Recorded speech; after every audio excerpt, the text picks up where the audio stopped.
VFD প্রথমবার চালু করতে গিয়ে অনেকে একটা সাধারণ ভুল করেন, আর সেই ভুলে মোটর বা ভিএফডি উভয়ই ক্ষতি হতে পারে। তাই পাওয়ার দেওয়ার আগে এই ভিডিওটি অবশ্যই দেখুন।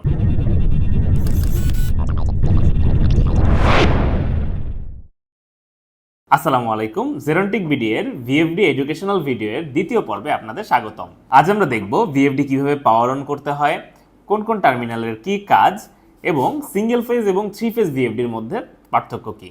শুরু করার আগে একটি গুরুত্বপূর্ণ বিষয়, পাওয়ার কানেকশন দেওয়ার সময় অবশ্যই মেইন সাপ্লাই বন্ধ রাখুন এবং প্রয়োজনীয় সেফটি ইকুইপমেন্ট ব্যবহার করুন। প্রথমে চলুন ভিএফডির ইনপুট টার্মিনালগুলো দেখি। সাধারণভাবে এখানে আরএসটি টার্মিনাল থাকে। আমাদের ভিএফডিটা যদি থ্রি ফেজের ভিএফডি হয় তাহলে আমরা ফেজ 1, এস এ ফেজ 2 এবং টি তে ফেজ 3 দিব এবং এখানে আর্থিং কানেকশন করব। আর আপনার ভিএফডিটা যদি সিঙ্গেল ফেজ ভিএফডি হয় তাহলে আপনি আর এ কানেক্ট করবেন ফেজ এবং এস এ কানেক্ট করবে নিউট্রাল। আর আউটপুট সাইডে থাকে ইউ, ভি এবং ডাব্লিউ টার্মিনাল, যেখান থেকে মোটর সংযোগ দেওয়া হয়। সো ইনপুট কানেকশন দেওয়ার আগে আপনার ভিএফডিটা সিঙ্গেল ফেজ নাকি থ্রি ফেজ সেটা অবশ্যই যাচাই করে নেবেন। সো আমরা সিঙ্গেল ফেজ লাইন থেকে প্রথমে প্রোটেকশনের জন্য একটা সার্কিট ব্রেকার ইউজ করেছি এবং সার্কিট ব্রেকারের আউটপুট থেকে ফেজ লাইনটা নিয়ে কানেক্ট করেছি আর টার্মিনালে এবং নিউট্রালটা কানেক্ট করেছি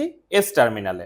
সো আমরা যদি মেইন পাওয়ারটা অন করে দেই এবং সার্কিট ব্রেকারটাকে অন করে দেই তাহলে আমাদের ভিএফডিতে পাওয়ার চলে আসবে।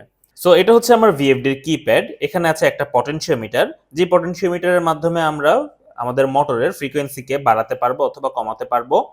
এর সাথে এখানে একটা রান বাটন আছে, যে বাটনে প্রেস করার মাধ্যমে আমরা মোটরকে অন করতে পারবো এবং স্টপ বাটন আছে যেটা দিয়ে আমরা অফ করতে পারবো।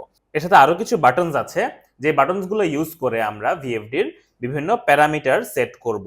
পরবর্তী পর্বে আমরা দেখব কিভাবে ভিএফডি এর বেসিক প্যারামিটার সেট করতে হয় যাতে প্রথমবারে নিরাপদে মোটর চালানো যায়। ভিএফডি নিয়ে আপনার কোনো প্রশ্ন থাকলে কমেন্টে লিখুন। আর ইন্ডাস্ট্রিয়াল অটোমেশন, পিএলসি এবং ভিএফডি নিয়ে এরকম বাস্তবিক ভিডিও পেতে সাথে থাকুন জেরন্টিক ভিডিওর।